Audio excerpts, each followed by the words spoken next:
Welcome to PropTech Pulse, the podcast that takes the pulse of prop technology in multifamily. I'm your host, Shelly Robinson, and each week we'll be diving deep into innovations, challenges, and the future of work in property technology and multifamily. From AI-driven property management to blockchain and real estate, we're here to explore how technology is reshaping the way we live, work, and invest in multifamily communities.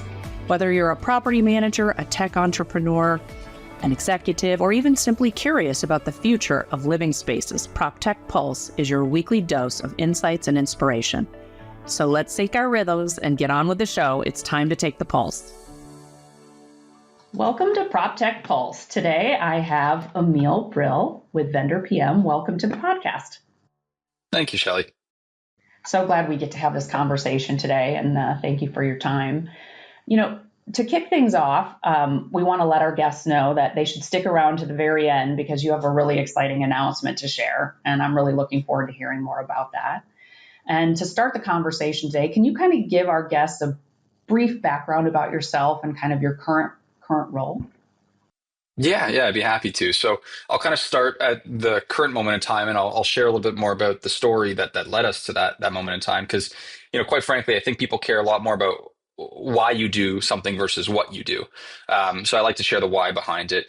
Current role is the co-founder and CEO of Vendor PM, and Vendor PM is a vendor lifecycle management platform. So think everything from vendor sourcing, vendor onboarding, vendor credentialing, tendering and procurement. And then, of course, there's an exciting announcement that I'll include at the end of this podcast as well. So I'll tease that until the end. But that's the current state. And when you sort of think about the current state of the business, not necessarily just myself, we're sitting at just shy of 10,000 buildings on the platform. A large portion of those 10,000 buildings are from the multifamily industry. We're sitting at about 70,000 vendors on the platform to date, and we're servicing some of the leading real estate groups across the entire continent, so across North America. But of course, it wasn't always that way, and there's quite a journey to get there. So before I ramble on forever, do you want me to sort of dive into that part, Shelley? Oh, I would love to hear more. I love stories. Founder stories are always super intriguing. The why. For sure. And you know what? It's something that I think the VCs do really well. Before you hop on, you get into any details, they're like, tell us why you're doing this. Tell us your story. And I actually think that's something that buyers on the real estate side could learn from the investor side and the VCs. But nonetheless, it's an interesting story that actually goes way back to high school is where it all begins. My co-founder and I, we've been best friends. Well, even before high school. We met in grade 5 or grade 6 in elementary school. And we'd been best friends ever since. We went to high school together. And in high school, he said, his name is Dylan, he said, come knock doors with me. He was doing this thing. He was going door to door, selling window cleaning of all things. And I think it was because he was 14 years old. And how else are you going to make money at that age? And I said, okay, I'd love to do that. And so I started going door to door with him. And it is a frightening, scary experience at first. But to save you some of the horror stories, I'll say that something just clicked for me. I mean, I was the kid that didn't know how to really talk to other people. I didn't know how to talk to girls. I was very shy. And this was what I would call the inflection point that changed everything. And so fast forward, Dylan and I had built a real business out of this. At one point we had, 80 staff, which are really just our closest friends in high school at that point. Yeah. We're in Toronto. We were talking about that a little bit before the podcast. So we got a pretty harsh winter. So all to say, we're running this seasonal business for half a year, and we're doing over 10,000 homes a season, right? And so at that age and at that stage of life, this was a relatively crazy business and wild experience that taught us so much of the foundation that sort of carried us into where we are now. But anyway, as this business grew, we got pulled into the world of commercial real estate, specifically multifamily. And we started having property management companies and owners and operators, reach out to us, and we started doing more work in the commercial space. And very quickly, our whole business shifted to that. And we came to learn and understand two fundamental things.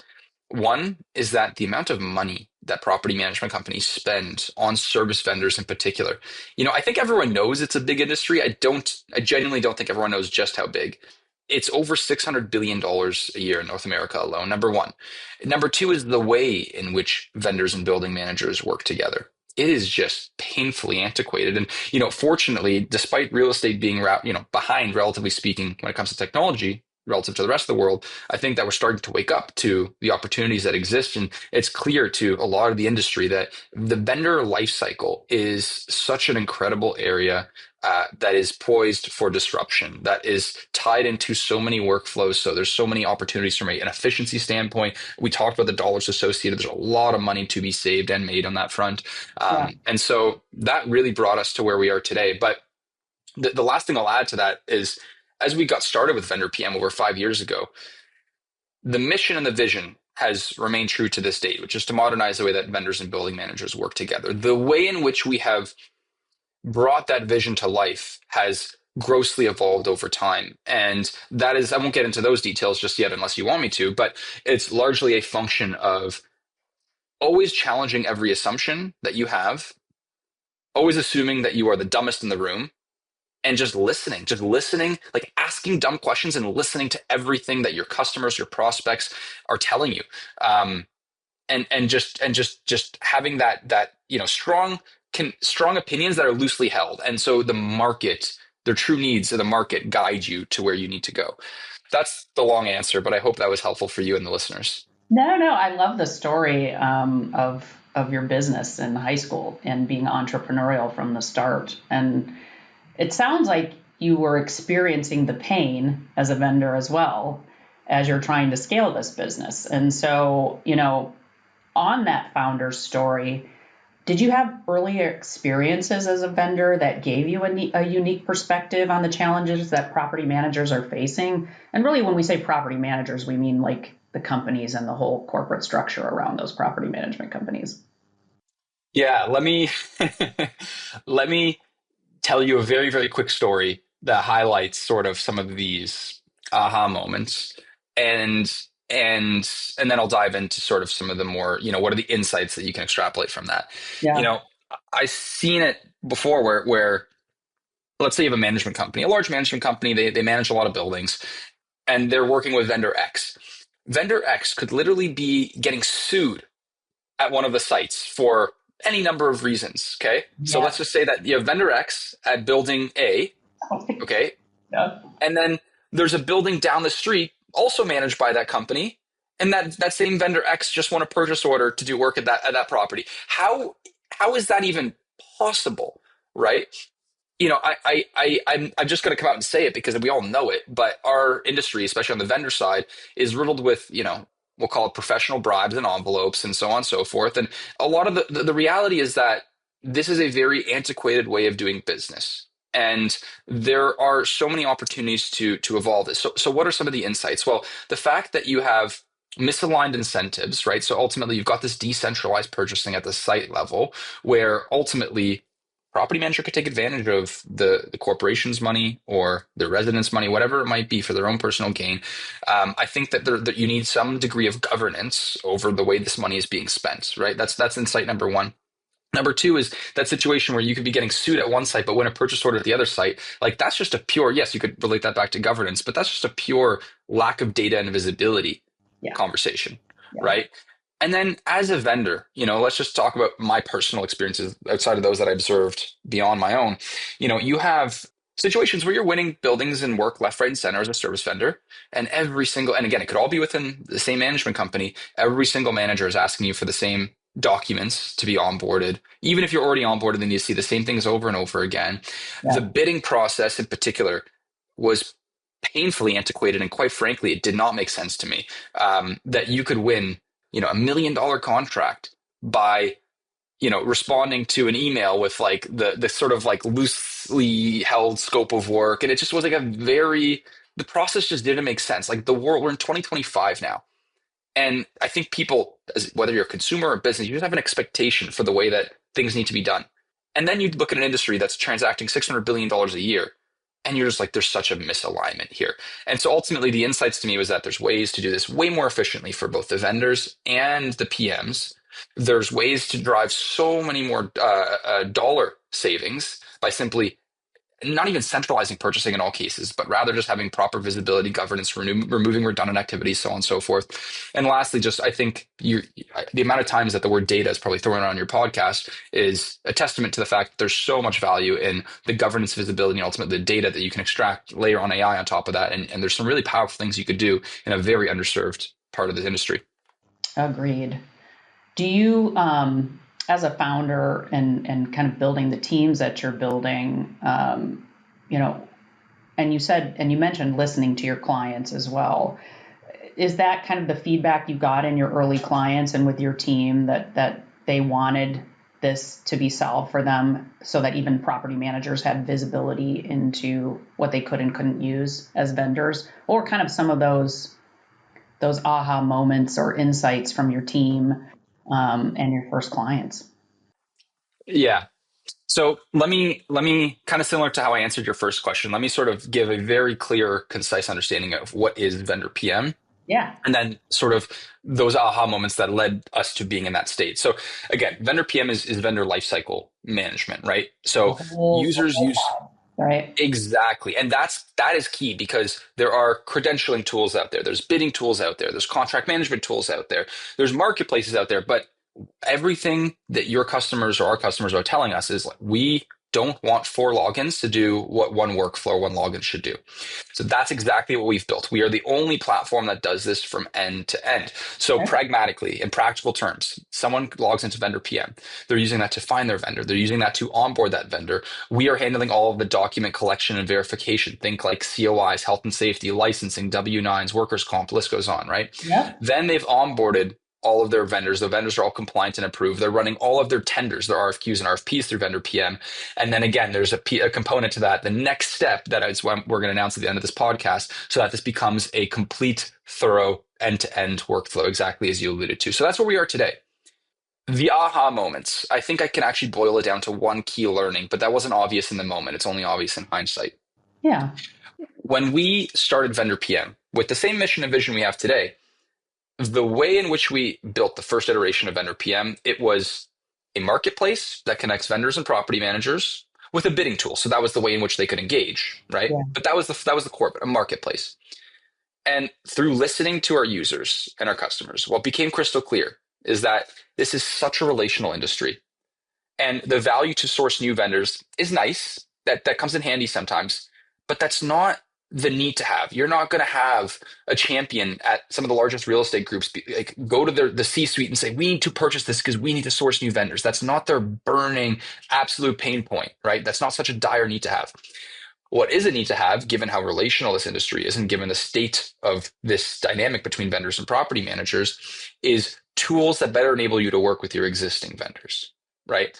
And so that's what kicked off the build of our credentialing module. That's what kicked off, the really robust bidding and tendering module, and of course others that I can speak about afterwards. But the long story short is, when you look back at that aha moment, it was this shift from being a marketplace to an enterprise vendor lifecycle management platform that enables you to do the best work at the best price, the most efficient way possible with your existing vendors. And I know we're like a couple layers deep, but when I think about all of the major product decisions and strategies and bets that we've made, it all comes back to that fundamental shift. I think you listening, and you said that right at the beginning of the podcast, really listening to your customers is so critical. And I know my clients, that's what they are always saying is listen to us, listen to what we're saying, and also listening of reducing logins. That is a huge Mm. thing right now in the industry. And I think it's still 12 to 18 different login applications for the average property management professional. It's still, Interesting. And even and and though most PMS platforms are now a unified login experience, there's yeah. still these disparate login environments. And so I think you're spot on, as well as offering that full life cycle. So congratulations. It's critical to listen. All right, I'm going to move on to some other questions. What do you think Sure. are the biggest challenges in vendor management today, and what are you seeing from your vendors as well as your customers? Yeah. So I think we did a good job, you and I, of sort of answering the question of why does vendor management or vendor procurement or vendor lifecycle management software exists in the first place, right? It Yep. is to address risk, it Yep. is to improve efficiency, it is to drive savings, and it's to improve visibility and governance. That's why it exists. The vendor PM and others exist for that sole reason. So what are now understanding that we are solving a real problem and other great competitors in the space are solving a real problem. What are the challenges of the current state of the industry, right? Knowing that there's some attention and investment going here. The Uh, main one, the main one is really what you just said, Shelley. It's the insane number of point solutions, right?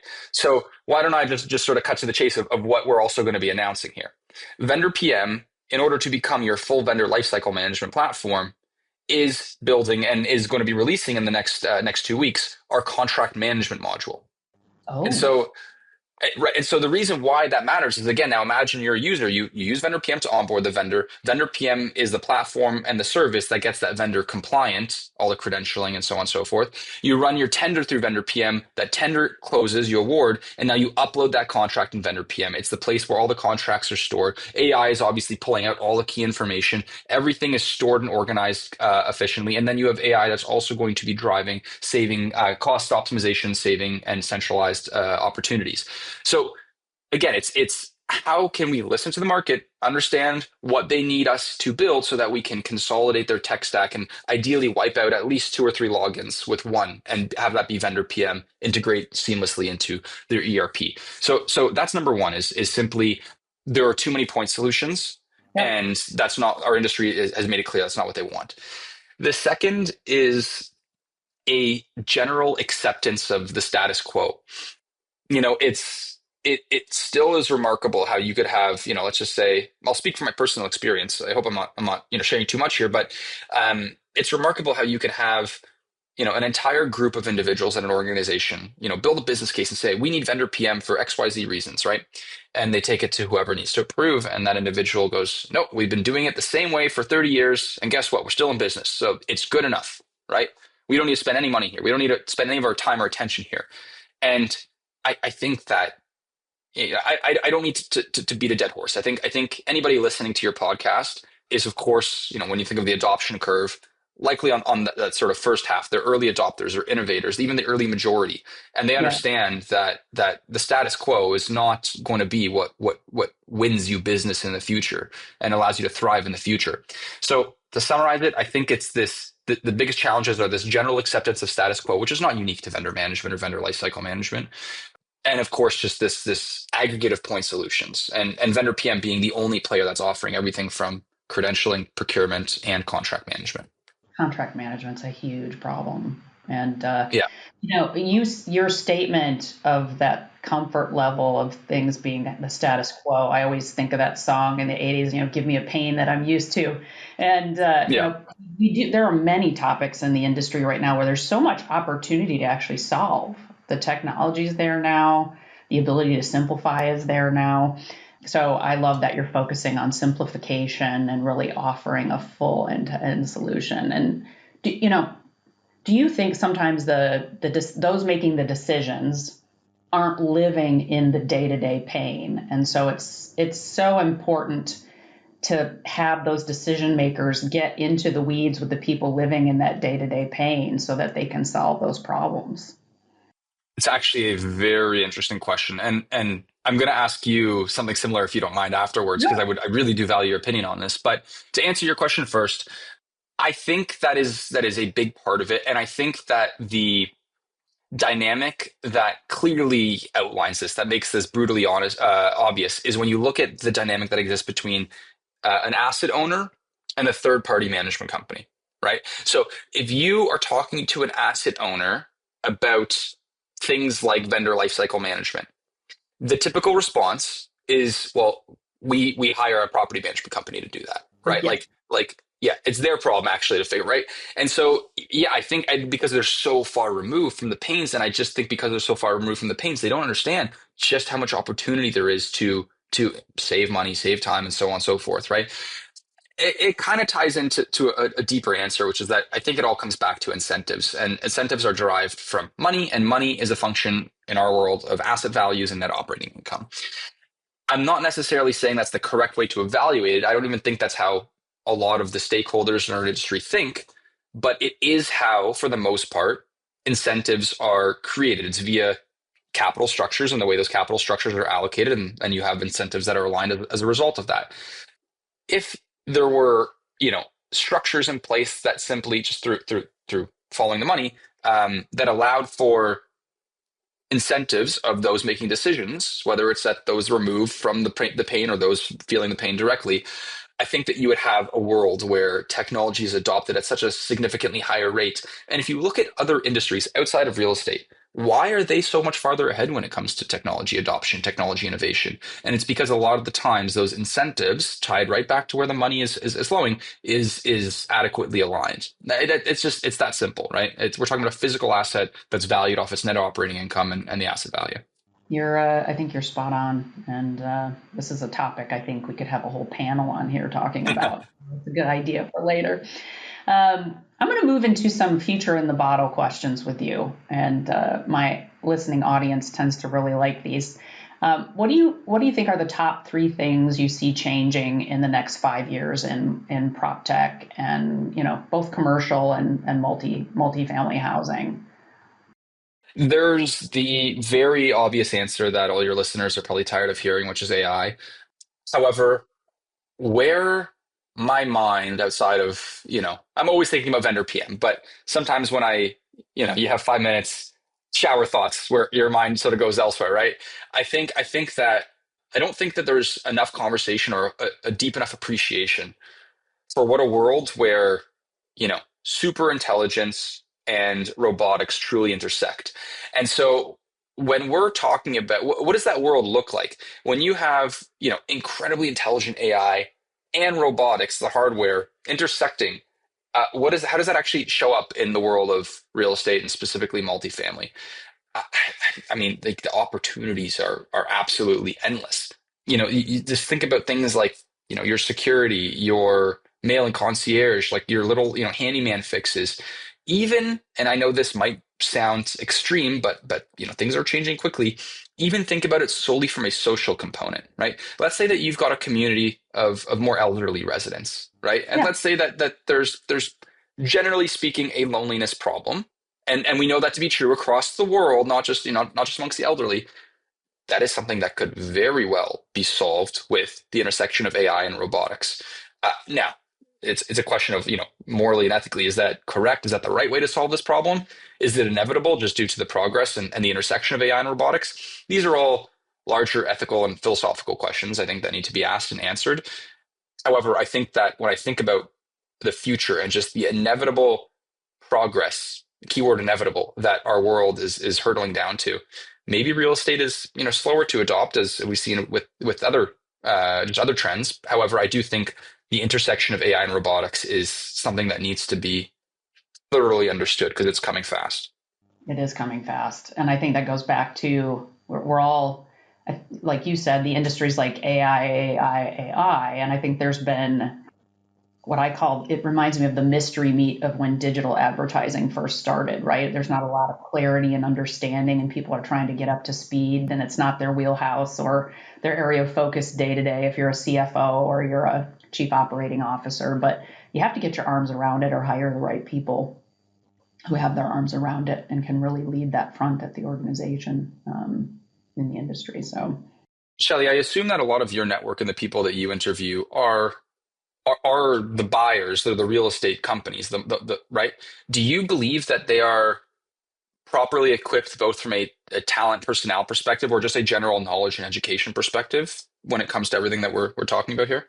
I think some organizations, when we're talking about owners and operators, some organizations are setting themselves up really well for the future, and some are not. And there's differing opinions on even leveraging AI. And I think sometimes it goes back to prop tech companies not really sharing the value or proving the value in those early AI applications, kind of feeding into that a little bit.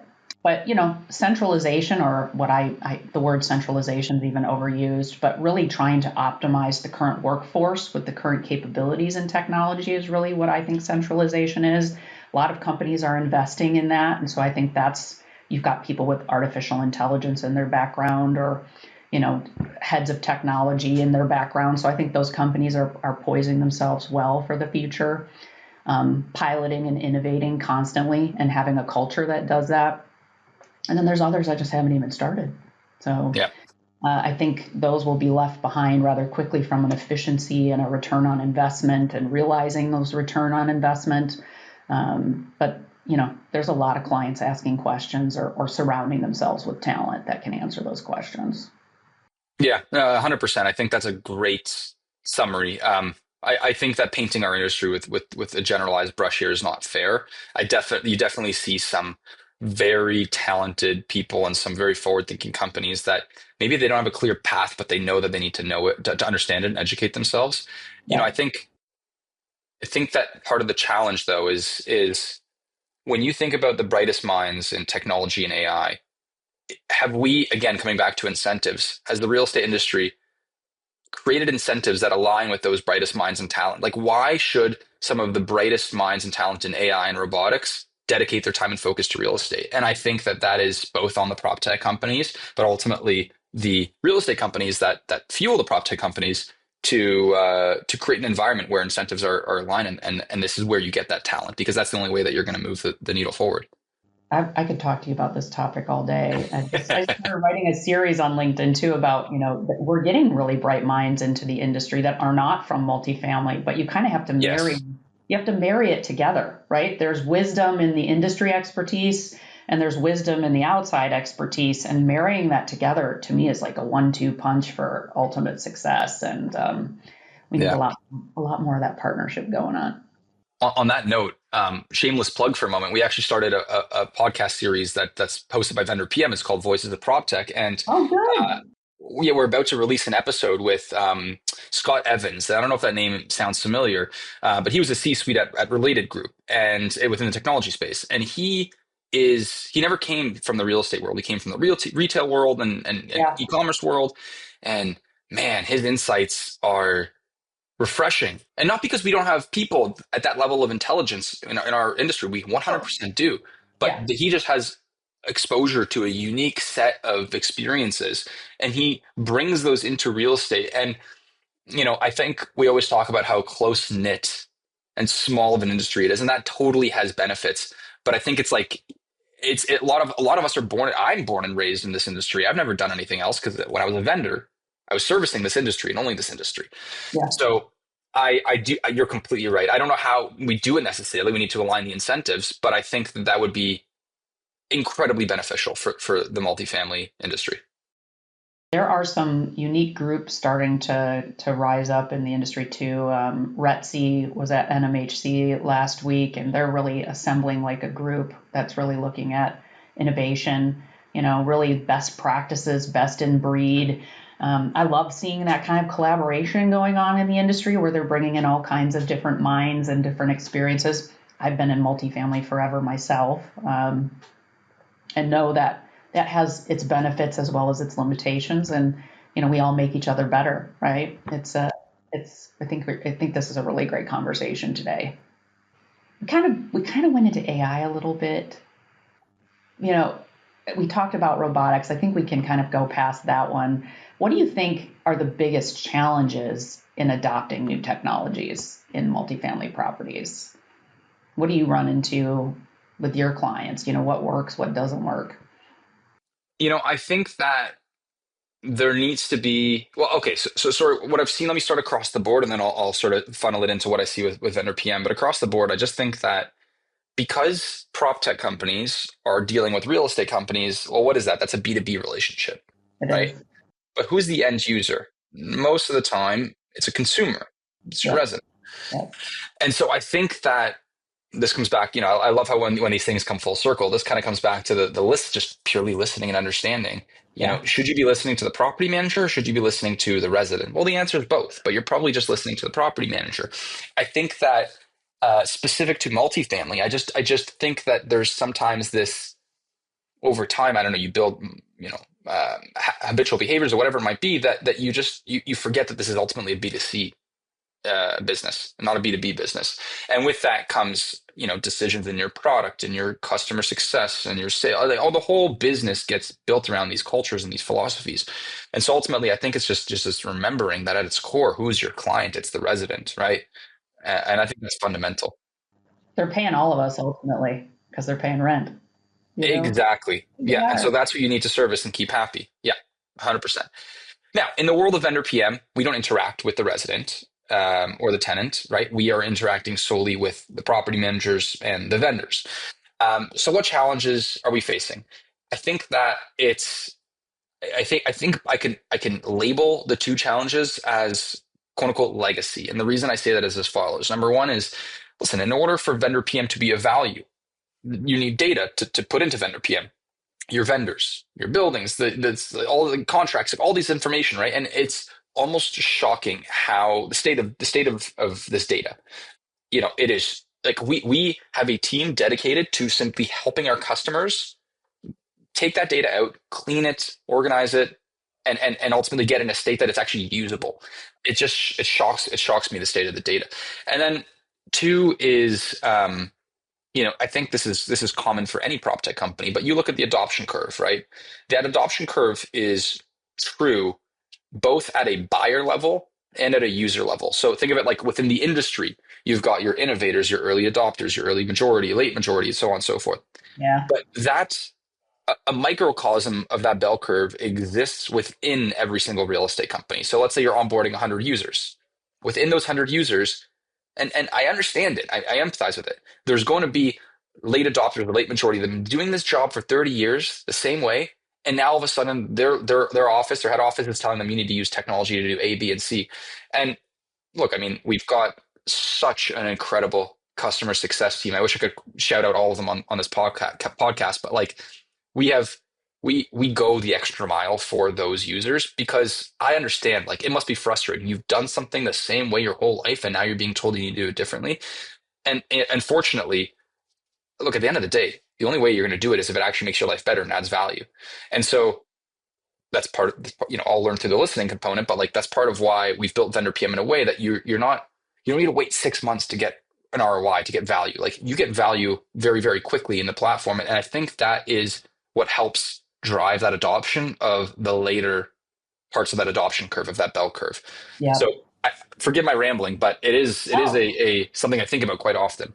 And shout out to customer success, man, because they totally get all of the nuances of what you said, that bell curve that exists in every organization.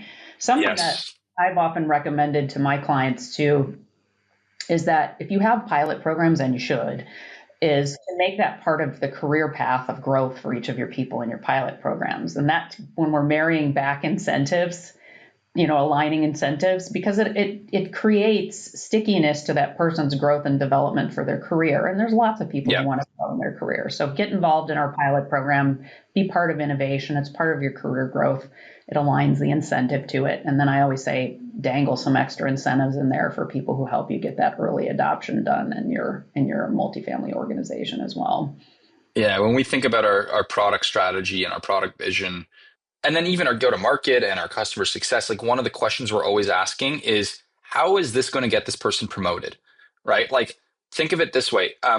Let's just say that you've implemented vendor PM and you were able to, tender out a bunch. Well, first of all, you were able to get like your vendor compliance rate from 40% to 80%. You were able to tender out, these 30 contracts and save, $500,000. And now you've got all your contracts in one place. Like, we then produce reports for that user in a way that they could take that to their boss and say, look how much money I just saved this company, right? Huge. And how do you get them promoted?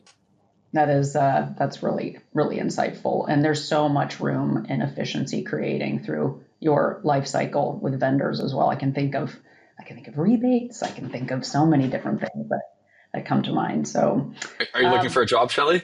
We've got an opening. I'm always looking. We can talk more. Any advice you would give to any professionals watching this podcast to stay ahead of the prop tech curve? I'm always looking to upskill, and I know a lot of other people are as well. Yeah, and when you say, are you referring to both prop tech companies and buyers on the real estate side, or one specifically? More like, when we talk about like there's confusion on AI or there's lack of like, is there any advice that you tell people that want to kind of stay ahead of the prop tech curve and have an edge? It could be an owner, it could be an operator, it could be a prop tech person. Just kind of Yeah. general industry advice. So I do. I'll keep it short and sweet, but I have a different set of advice for the founders of the prop tech companies than I do on the real estate side. We'll start with the real estate side. It's simple. I mean, at the end of the day, I think that, like I said, incentives need to be aligned, and so that comes right down, from the top. Like, we need to find ways to better align incentives to drive better outcomes that, yeah, might be slow at the start, but you slow down and speed up, and you will be ahead of the competition as a result of it. So that's number one. Number two is education. Like spend the time. What I know, it sounds so simple. Like, watch YouTube videos, read books, listen to podcasts. Like, if you truly, truly, truly understand the power of the technology and the opportunities that exist within your portfolio and your company, I think that it's going to be a lot less convincing from prop tech companies and a lot more pulling from the real estate companies. Here's the irony. Ask AI these questions and they'll tell you, they'll educate you, right? Like, go in ChatGPT and ask ChatGPT to explain to you how it works, like, those fundamentals. And then on the founder side, the prop tech side, it's actually kind of the opposite. It's like, don't think ahead, think backwards. Like, go back to first principles and like the fundamentals. And really, what I'm saying is, you need to feel the pain of the problem you are solving and intimately understand it to be the person to solve it. There is no world where vendor PM would have experienced any success if I didn't spend the past 10, 15 years in this industry before starting vendor PM. And I see a lot of founders come and go building technology solutions for the real estate world, not having a deep, intimate understanding of the problems they're solving, the pain that they're addressing, and how they're going about it. You have to live and breathe it. You absolutely do. And that is spot on. Well, Emiel, before we wrap up, this has been a really great conversation today. I can talk to you for hours. Thank you for coming on the show. Is there anything else that you want our listeners to know before we close out? Well, I mean, look, we're growing quickly across both Canada and the US. As I mentioned, we're about to break 10,000 buildings. We have a promo that we are running with our new contract management module release, and so there'll be heavy discounts, of course, for those early adopters. It's coming back to the adoption curve. Yeah. And despite the fact that vendor PM has grown, we've got such an incredible team. I still deeply pride myself in being intimately involved with all of our clients. And so if anyone wants to simply just talk shop, understand how we're solving for vendor lifecycle management, or even just specifically our newest module being contract management, Shelly, hopefully you can link my email or my number or my LinkedIn in here. And I love this industry, and I'm happy to talk to anybody that can put up with me for a few minutes. Oh, well, I think people will gladly put up with you when you're solving such big problems for them in life cycle of vendor management. Thank you for your I time appreciate today. that. Appreciate You it. too. Thank you, Shelly.